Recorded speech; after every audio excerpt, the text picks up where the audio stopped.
Welcome to the Broadway.com show, filmed in the historic Brill building. I'm Imogen Lloyd-Webber. And I'm Ryan Lee Gilbert.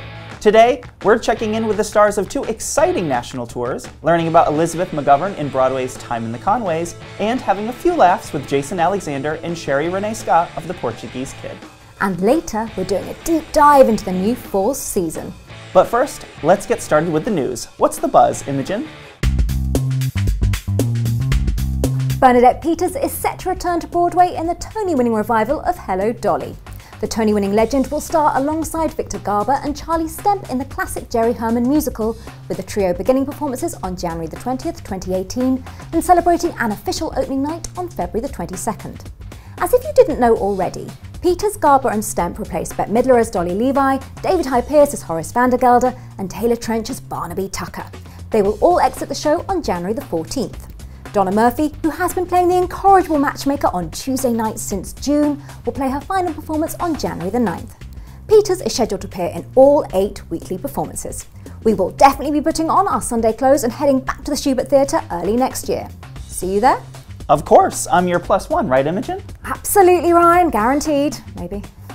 Watch out, Broadway, fresh musical meat coming through. Mean Girls, the much buzzed about musical version of the hit film, is officially headed to Broadway. Tina Fey's adaptation is set to debut at the August Wilson Theatre in 2018, with previews starting on March 12th and an official opening on April 8th. The new stage production, which premieres at the National Theatre in Washington, D.C. on October 31st, features music by Emmy winner Jeff Richmond, lyrics by Tony nominee Nell Benjamin, and direction by Tony winner Casey Nicholaw. The show's cast, which is led by Erica Henningsen as Katie, Taylor Louderman as Regina, Ashley Park as Gretchen, and Kate Rockwell as Karen, is expected to transfer to the main stem. I refuse to make a fetch joke here. That's probably for the best. Current Waitress headliner and Broadway.com blogger Betsy Wolfe has been tapped for the role of Carrie Pipperidge in Carousel. She will join Alexander Geminani as Enoch Snow and Margaret Collin as Mrs. Mullen in the 2018 Broadway revival, which is set to be headlined by Jessie Mueller, Joshua Henry and Renee Fleming. We also now know that the Jack O'Brien-helmed Rodgers and Hammerstein musical will play the Imperial Theatre, which until recently has hosted the Great Comet. Great White Way theatregoers won't be able to get You'll Never Walk Alone out of their heads from February the 28th, when the show begins previews. Opening night is scheduled for April the 12th. Big stars of the stage and screen are joining 3 of the new Broadway season's most anticipated plays. First up, Philippa Soo and Martin Sokus are joining Uma Thurman, Josh Lucas, and Blair Brown in the Broadway premiere of Beau Willimon's political drama, The Parisian Woman. Directed by Pam McKinnon, the show begins previews November 7th at the Hudson Theatre. Also, Allison Pill is set to join Laurie Metcalf and Glenda Jackson in the Broadway premiere of Edward Albee's 3 Tall Women. Directed by Joe Mantello, the Pulitzer Prize-winning play starts performances February 27th, 2018 at the Golden Theatre. And finally, Emmy nominee and original Book of Mormon star Brian Tyree Henry will join Chris Evans and Michael Cera in Kenneth Lonergan's Lobby Hero. Directed by Trip Cullman, the show begins previews March 1st at the Helen Hayes Theatre. Tony Kushner's Angels in America, a gay fantasia on national themes, will return to Broadway for the first time since its now legendary original production opened in 1993. Marianne Elliott's recent much-lauded National Theatre staging of the epic two-parter will once again be headlined by 2-time Tony winner Nathan Lane and Oscar and Tony nominee Andrew Garfield. Other cast members transferring with the production include Olivier winner Denise Gough, Susan Brown, Amanda Lawrence, James McArdle and Nathan Stewart Jarrett. Performances will begin on February the 23rd, 2018, and the production is scheduled to officially open on March the 21st at the Neil Simon Theatre. As previously announced, the resident Pussycats will vacate the venue at the end of the year. So that will make 2 two-part epic plays running on Broadway next season. Nathan Lane, Harry Potter, we're being spoiled for choice. Oscar winner Aaron Sorkin's stage adaptation of Harper Lee's To Kill a Mockingbird has set the date for its Broadway premiere. Directed by Tony winner Bartlett Sher, the play, which is set in a small Alabama town during the mid-1930s and centers on lawyer and single father Atticus Finch, his young daughter Scout, her older brother Jem, and their mysterious neighbor, the reclusive Arthur Boo Radley, will open December 13th, 2018 at a Broadway theater yet to be announced. Lee's semi-autobiographical novel about racial injustice and the destruction of childhood innocence was published in 1960, won the Pulitzer Prize for Fiction, was adapted into an Oscar-winning film, and has become a classic of modern American literature. After the break, we find out all about John Patrick Shanley's The Portuguese Kid, get caught up with the tour stars of Les Mis and On Your Feet, and talk to Elizabeth McGovern from Time and the Conways on Broadway. Ben Brantley of the New York Times calls the Book of Mormon the best musical of this century. This was my 4th time seeing it, and they still had me at hello. Winner of 9 Tony Awards, including Best Musical. The Book of Mormon on Broadway. Hi, this is Leia Salonga, and you're watching the Broadway.com show. Welcome back. Les Miserables is currently rehearsing the iconic musical in New York City and preparing to bring joy all across North America when the tour launches September 21st in Providence, Rhode Island. We recently stopped by the show's rehearsal studio to hear the people sing and chat with the stars about why this musical phenomenon is a show worth seeing.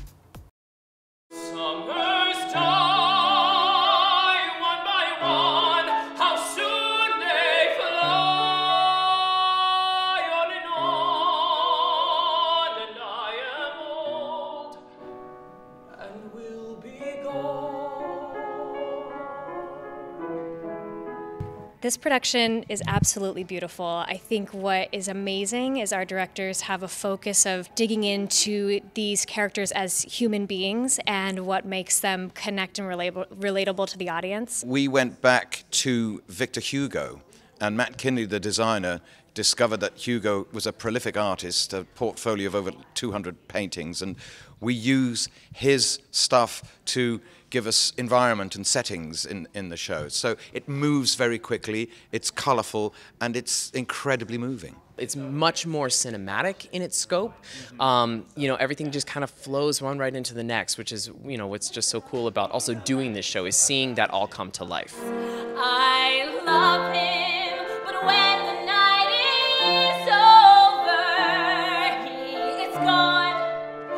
In addition to being a grand visual spectacle and boasting some of the most awe-inspiring songs ever written for the stage, at its heart, Les Miserables is a profoundly emotional experience whose characters and their stories will move audiences in familiar and unexpected ways. I hope they feel all of the emotions. I hope they feel happiness, a little bit of sadness, a little bit of empathy with all of these characters, because everyone goes through so many things. There are so many hardships, but also so much joy, and I feel like a lot of people see Les Mis as such a dark piece, but there's a lot of joy and a lot of happiness in it, so I hope that they see that as well. When you come and see Les Miserables, you go on a journey, and you sort of leave your cares at the door, and you go on this incredible journey back in time with these incredible cast of characters, and follow a very human story. There's so much in it that moves you, that you can attach yourself to, that you can identify with, and it's rich in its texture and its depth. You know, you come away having had a truly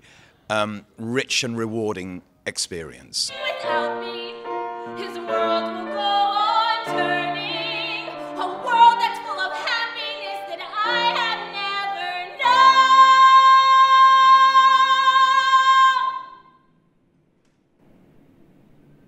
I love him.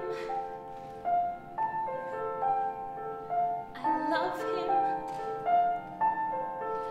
I love him, but only on my own.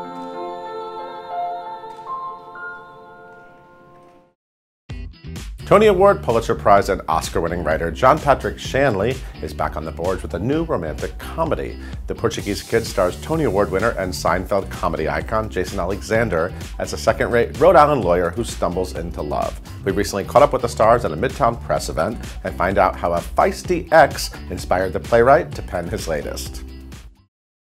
I dated a Greek woman one time, and I noticed that whenever she broke up with somebody, because we stayed friends afterwards, she burned the sheets. And I thought, well, I think I'm going to write about that someday. And I put that together with people I knew in Providence, Rhode Island, and stuff started to hatch in my brain that I'm pretty delighted about. Part romantic comedy, part farce, part a little bit political commentary. Oh yeah, has a lot of heart. He sneaked a little bit of that in there, yeah. Shanley himself said that it's a play about two shucked oysters. Oh yeah, he did whatever that means. It is a grown-up love story about the inevitability of two people who have said no to themselves and each other, and their path to perhaps finally saying yes. For this world premiere play, Alexander is joined by Broadway star Sherry Renee Scott as his onstage sparring partner. Jason and Sherry have a chemistry like Lucy and Desi. It's kind of amazing to watch. Yeah, but Jason's Lucy and I'm Desi. That's the Jason. Hey, it's like a masterclass. Yeah. Yeah, you just sit on the side and you watch these titans killing it. Yeah. It's like Battle of the Titans and who's going to win this scene. And so far, I can't tell. Looks like a draw. As a widow named after the Virgin Greek goddess of Atalanta, three-time Tony nominee Scott has found a firecracker of a new role. I think Shanley's interested in that. What is female empowerment now? And this character who's a modern woman, I think she's trying to find a worthy opponent. And I think she really finds it in Jason's character. And they go at it. They really they break down each other's barriers and in the most absurd way. What is extraordinary about John's writing is he's a playwright who's also a poet. It is odd and esoteric. The end is really very sweet and brings me to tears every time they do it. So I'm delighted to be part of it. The Portuguese Kid starts previews at Manhattan Theater Club on September 19th. Downton Abbey star Elizabeth McGovern is returning to Broadway this fall to lead J.B. Priestley's 1937 time-jumping play, Time and the Conways. The play begins in 1919 with a great birthday celebration filled with hope and joy, and then vaults 19 years into the future to show how the Conway family has transformed. We caught up with McGovern and Tony-winning director Rebecca Teichman about tackling this classic. So Time and the Conways is a play by J.B. Priestley. I would say it's a neglected masterpiece, bit of a lost treasure, and especially in this country. It's very subtle, imaginative, evocative look at family life in Britain just after World War II. And he has a wonderful view of time and what it is and the impact that it has on the development of families and people and societies. Past, present, and future all coexist, so it invites you to take this really long view, which, kind of presupposes that that long view will give you a fuller, more open, more communal way to look at life and the world and the community around you. Rebecca Teichman, who won a Tony Award this year for Indecent, and longtime screen star Elizabeth McGovern are clearly enjoying their collaboration. She's an absolute delight. She's so imaginative. She has a real, genuine theater imagination. Elizabeth is a dream. She's incredibly smart and very open-hearted and kind of always looking to make the most complicated, interesting, exciting choices. And on top of that, she's just so full of enthusiasm and love and fun, and is such a naturally warm, nurturing person, which not every talented person is. And it just makes a very happy atmosphere. With its long view of choices, chance, and destiny, Teichman and McGovern are hoping audiences delve into the show's relevance and universality. It's oddly a mirror of our culture, though it's written in 1937, and I hope it invites us to look more deeply through a historical lens at where we are right now. It is thought-provoking. But I hope first and foremost they just have a romping good time, which I think they will. Cuban-American actress Christy Prades and popular TV and stage actor Mauricio Martinez are starring as Gloria and Emilio Estefan in the national tour of On Your Feet, which will launch October the 5th in Miami. Photographer Matthew Murphy recently hosted the duo at his studio in Queens, where he snapped foxy photos of the stars, and we swung by to talk with them about why this hit show is a must-see for everybody.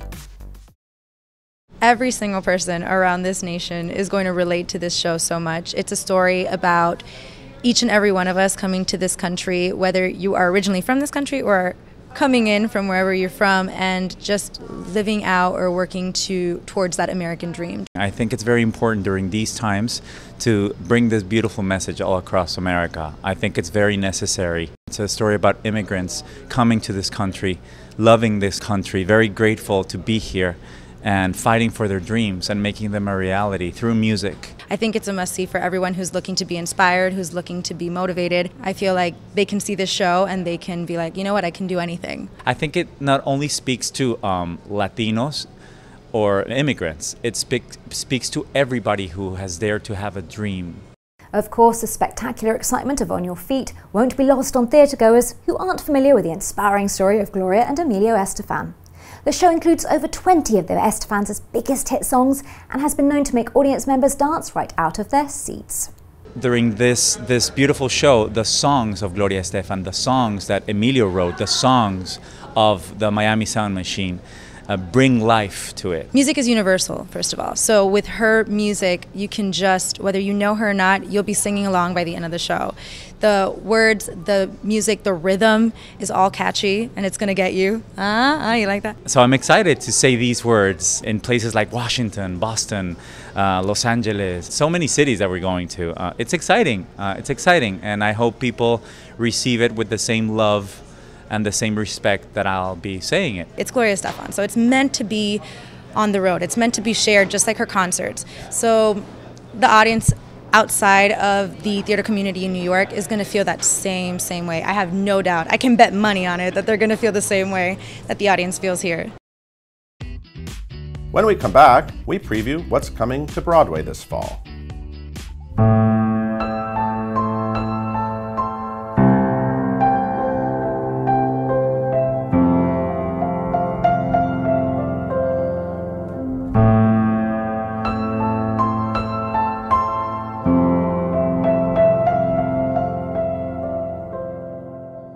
Welcome back, everybody. The summer is coming to a close, and that means that the fall Broadway season is just about to begin. So we're gathered here today to discuss fall Broadway shows. We just did a preview on our site of 5 shows to keep an eye out for. So let's dive right in with Once on This Island. We did an amazing shoot with Haley Kilgore and Isaac Powell. Paul, you got a chance to talk to some of the creatives, right? This is like one of my favorite shows. First of all, I've been waiting for Once on This Island. You can ask Beth. I've been waiting for Once on This Island to come back forever. Okay. I adore this show. Michael Arden is the director. Right, which is so exciting. Tony nominated for Spring Awakening. His vision for this show is, it's a show about storytelling. It's about a bunch of people on an island who tell this story about this girl, Timoon. Beautiful story of Timoon.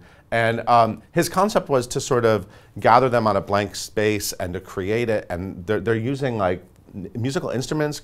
They're building musical instruments out of car parts. He's really rethinking it. Yeah. Which is fantastic. And it was fun talking to Lynn Ahrens and Stephen Flaherty also, because he sort of approached them when he was in their ragtime concert and said, I want to do this crazy thing with your show. And they were kind of like, okay, well, let's see. Let's see. And this Thank is the you. show that really put them on the map. Absolutely, yeah. So anyway, it's exciting. It's all happening. Yeah. Junk. I mean, I'm a huge Stephen Pasquale fan, obviously. Right, Stephen Pasquale, Ayad Akhtar, who won a Pulitzer Prize for Disgrace. Yes. This is like an epic. This is like a Shakespearean history epic.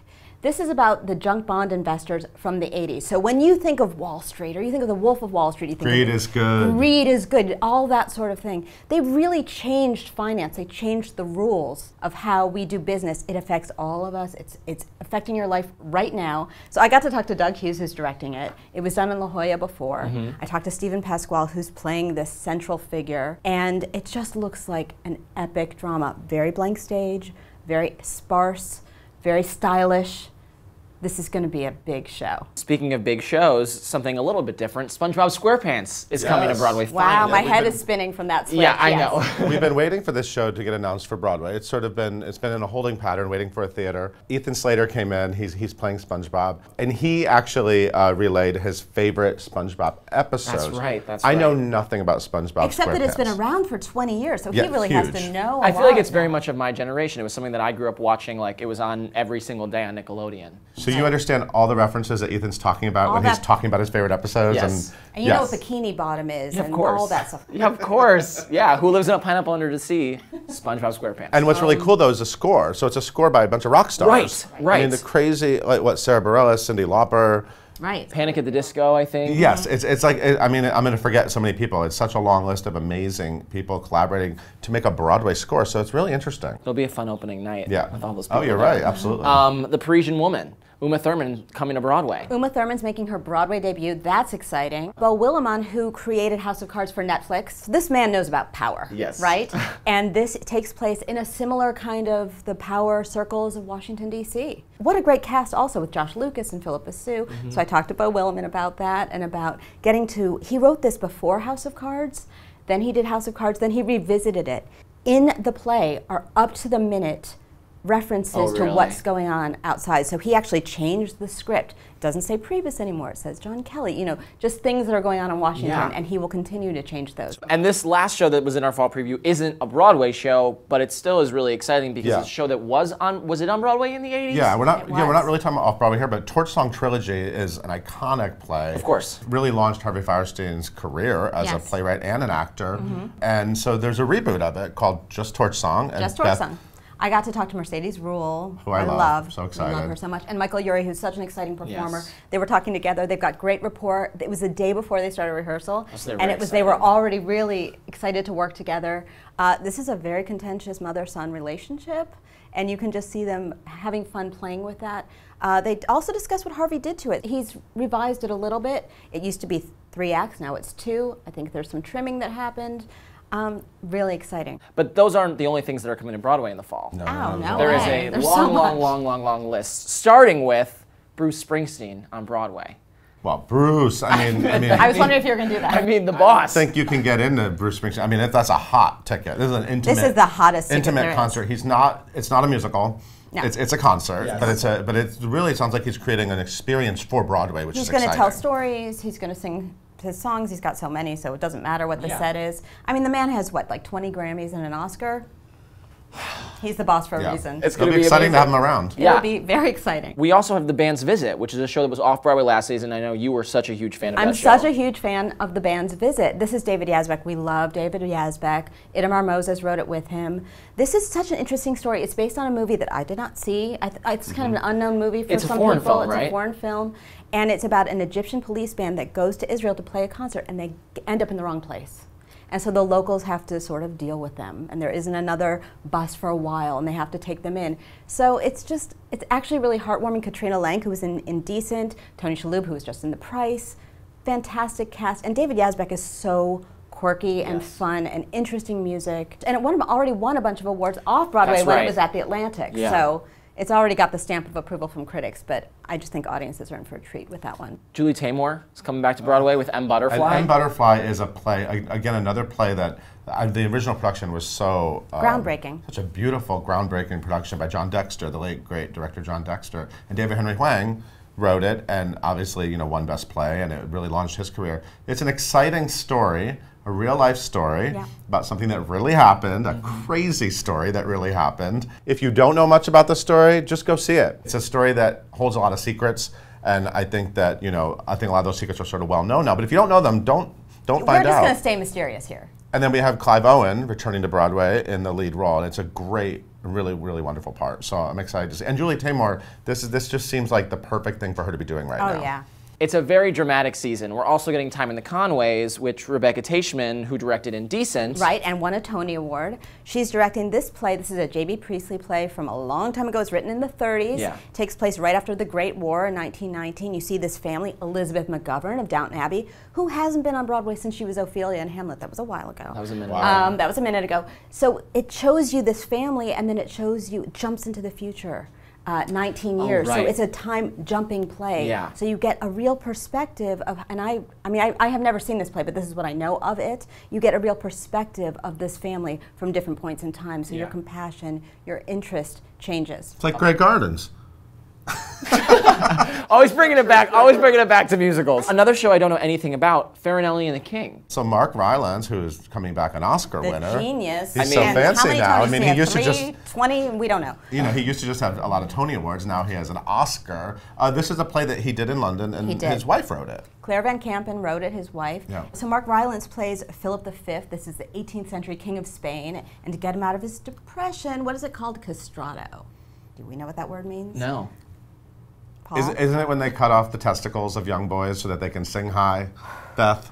Yes. Isn't that what it is? Yes. So that is part of it, but it's let me just say this, Mark Rylance. I don't need to say anything else. That's all you need to know. Speaking of big names coming to Broadway, Amy Schumer is finally making her Broadway debut in a Steve Martin play. Yeah, a Steve Martin play that was done in New Haven, and now they're bringing it to Broadway with an amazing cast. Yeah. Laura Benanti is also in the cast. Laura Benanti, Keegan-Michael Key, and Alan Tudyk, who we saw off Broadway a million years ago in The Most Fabulous Story Ever Told. Now he went on to be a big TV star. It's two couples. Yeah, it sounds like two couples in California. And in Ojai, California. We don't know. There's a meteor shower happening. There might be, I don't know what happens with these two couples. I trust Steve Martin. He's a fantastic writer. He wrote a great play called Picasso de la Pangée a long time ago that was fantastic. It's also really exciting when a star at the height of their power, like Amy Schumer, chooses to take time out of their career and their schedule to come to Broadway. And I'm really intrigued that she wants to come to Broadway, and I'm excited to see her. And comedy genius, right? Amy Schumer and Steve Martin, and I mean, Benanti too, all of them. This is going to be fun. Comedy genius, Latin History for Morons coming to Broadway. We love John Leguizamo. We love John. He's such a great guy. He's so vulnerable and open and funny at the same time. This is John talking about Latin heroes through history, and he's teaching his son, and at the same time he's teaching us morons in the audience. And finally, yes, the children. This is a British play. This is Lucy Kirkwood. Okay. It's really great, by the way, to have a female playwright on the Broadway, 100%. as you say. But this is a play out of London. It's two retired nuclear engineers on the British coast, and some old friend comes and something ensues. I don't know. It's very mysterious. I didn't see it in London. I'm really looking forward to it, though. Yeah. So out of all the shows that we've talked about, is there one that you guys are most excited about, each of you? I don't know if I could pick. I honestly don't know if I can pick Really? because after talking, I know you can. I don't know if I can pick because after talking and learning about this during the fall preview that we were doing, I feel so excited about so many of them. First of all, I'm very excited to revisit The Band's Visit. Yeah. I just said visit a lot. I'm also really excited for Junk. But Meteor Shower just seems like a hot ticket, exciting moment at the theater. So I don't know. I can't answer your question. Okay. I'm sorry. Once on this island, baby. 100%. Once on this island. It's one of my favorite musicals ever, and I'm so excited it's back. I mean, but there are so many amazing things to see. But Timoon, I need my Timoon in my life. It's going to be a really exciting fall season. And if you want to find out more about some of the shows that we talked about, you can go to our website. We have that fall preview. It's like 5 articles that are up. And you can find out about dates and tickets and all that on Broadway.com. We'll see you in a bit. When we come back, we take another look at the national touring production of Les Miserables. Ben Brantley of the New York Times calls The Book of Mormon the best musical of this century. This was my 4th time seeing it, and they still had me at hello. Winner of 9 Tony Awards, including Best Musical. The Book of Mormon on Broadway. Hi, this is Tyler Haynes, and you're watching the Broadway.com show. Thank you for watching the Broadway.com show. We leave you with a look at the tour stars of Les Miserables singing that show's anthem, One Day More. See you next week.